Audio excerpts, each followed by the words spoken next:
Bien, nous nous trouvons aujourd'hui à Juzet de Luchon, en présence de Georges Vidal. Bonjour Georges, Bonjour Christian. je viens vous voir donc et j'aurais aimé parler quelques minutes avec vous des temps anciens. Est-ce que vous auriez quelque histoire à me raconter? Vous me disiez tout à l'heure, par exemple, l'achat de votre tracteur à l'époque. Oui. Je devine que ça devait être assez peu courant parce que les tracteurs, on ne les a pas eus. Hein. À ce Alors, moment-là, il n'y racontez-moi, en avait qu'un à Joseph. C'est le mien. quelle marque C'était un Sam. et dans quelles circonstances vous l'avez acheté alors? Oui, je l'ai acheté parce que oui, pour travailler, parce qu'on a une propriété à Praville, qui fait partie de Sierre de Luchon. Oui, On a dit une dizaine d'hectares. oui. Et après, nous avons une dizaine d'hectares à Burbe, Au plateau de Burme. le plateau de Burbe. On est dans une grange là-haut. Et ils viennent de finir le foin maintenant. Ce qui fait que vous aviez un grand cheptel à l'époque. Oh non, Pour devoir acheter un tracteur, j'imagine que c'était la révolution un peu, parce que les gens avaient leur moto faucheuse à l'époque. ah oui. On a travaillé à la montre faucheuse aussi. Vous avez RVG, Ah, et on a été obligé, puis quand mon fils s'est installé en 84, et il, a- il sortait de l'école de Saint-Gaudin, de l'agriculture de Saint-Gaudin, et c'était pas mon temps. et il a voulu poursuivre votre travail ou Ah oui, oui, il a oui. toujours voulu Ah, rester au toujours, village. toujours, toujours. L'idée ne lui a pas pris en Ah, tête de devoir s'expatrier dans les villes. ah non, non, non. Il était l'homme Ah oui, de la parce terre. que pour faire un autre métier, il faut l'aimer. Hein. Oui. Il faut avoir le virus. Si on n'a pas le virus, avant, moi je me rappelle au village ici, il y avait 36 maisons où il y avait des vaches.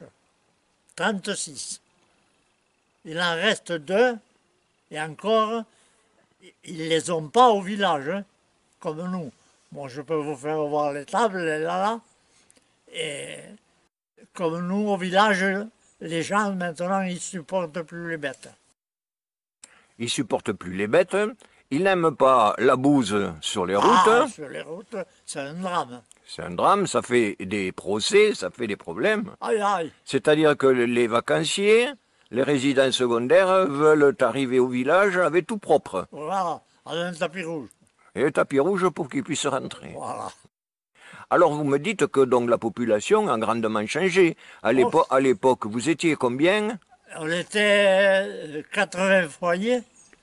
Maintenant, on est 400. Alors, vous voyez la différence. Les gens, je ne les connais pas par leur nom. Bonjour, j'ai des voisins là qui sont pas loin.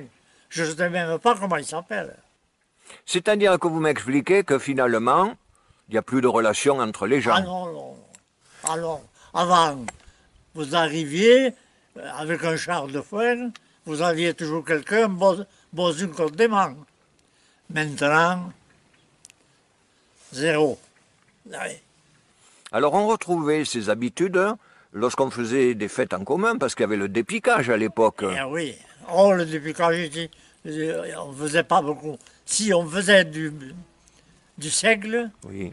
quand on avait des chaumes, des toits en chaume, pour Oui. arranger Oui, parce les qu'il toits. faut expliquer que le seigle a une tige bien plus longue Voilà. que celle du blé. Bien. Donc nécessité de cultiver du seigle, ne serait-ce que pour les chaumes.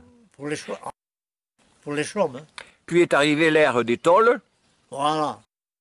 Subventions Oui. pour arranger les toits en chaume, de les mettre en tôle, et alors le chaume a disparu. Alors ce chaume a disparu parce que, bon, on comprend bien qu'avec le temps, les intempéries, et surtout le feu, parce que c'est vrai que parfois les granges brûlaient. De tôle, oui, les granges. Voilà. Mais les maisons, elles étaient Tout en ardoise. Hein. Oui. Alors, on parlait tout à l'heure de ce rassemblement qu'il y avait avec les gens. Les gens s'entraidaient. C'était Ah la oui, notion qui comptait beaucoup. Ah oui, il y avait de la convivialité.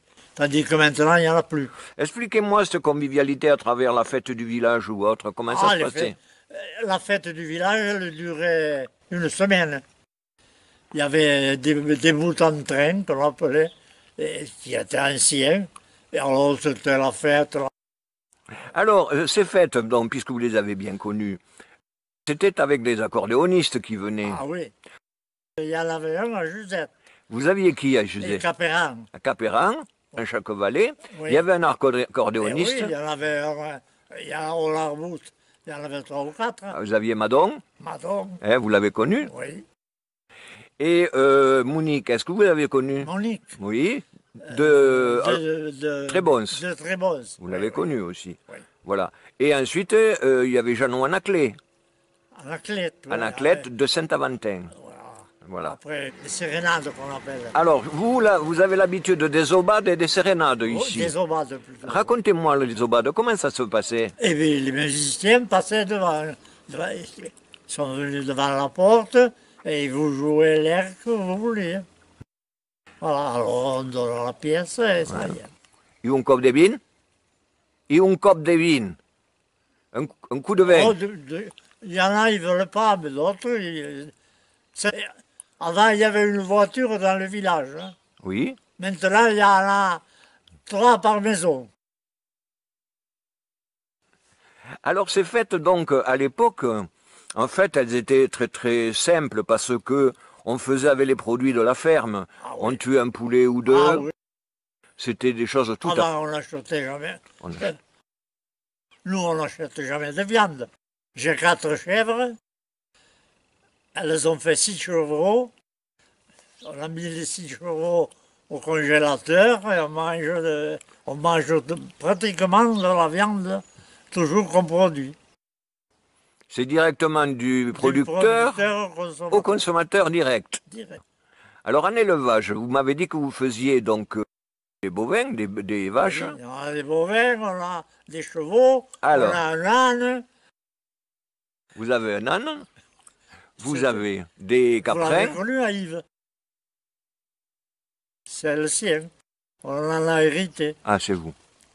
Après, qu'est-ce qu'on a? Ah, j'ai des poules, des lapins. J'ai 4 chèvres. Est-ce que vous avez des pigeons? Non. Ah, il y en a qui viennent, mais Oui, mais enfin, vous les ils élevez sont pas pas. moi. Ouais. Vous avez gardé toujours, finalement, cette ambiance de l'époque, parce que je vois derrière nous un potager. Ah vous, oui. vous faites un potager Ah, également. il est grand, hein, Je- vous je- regardez l'eau, hein. Je le vois derrière vous, je l'aperçois. Donc vous cultivez également donc vos légumes Ah oui. Oui. pour les 4 saisons. Ah, on n'achète jamais un légume. Hein. Vous allez avoir vos tomates pour l'été. Ah oui. Mais D'accord. elles ne mûrissent pas trop, ça. Vous avez en permanence votre persil. Ah, Vous avez vos salades. tout le village venait chercher du persil. Il n'y a que cette année que je ne l'ai pas trop réussi, mais enfin maintenant il y a. Et ensuite, qu'est-ce que vous aviez d'autres produits potagers? Oh, de tout. Vous Des faites pommes de terre, j'ai fait des tomates, qu'est-ce que j'ai encore? Des aubergines, des piments, et les choux pour pour des l'hiver. choux, tu sais, j'en ai on en a un sur la table pour demain. Il y en a un autre que j'ai coupé là parce qu'ils étaient mûrs. Quoi. Une gamme bien fournie donc de produits potagers. Alors vous me disiez que vous accompagniez votre père qui était menuisier Oui, et que vous vous déplaciez souvent. oui, oui. Vous partiez jusqu'où en fait? Oh, on allait au Larbous, on allait à la vallée du Lys. Alors la menuiserie pour vous ça consistait à quoi faire? Oh, des fenêtres, des portes, parce avant, maintenant, ils n'en font plus. Ils achètent tout prêt, posé, et ça y est. Tandis que là, on les faisait. Et alors, mon père, il voulait que je continue d'être menuisier, et moi, j'aimais les bêtes. Il me fallait des bêtes. Et vous avez continué à les Et bêtes. Et vous avez transmis ce virus à Jean-Pierre. à Jean-Pierre. Jean-Pierre, voilà. Et j'avais 9 vaches là, maintenant il y en a 50.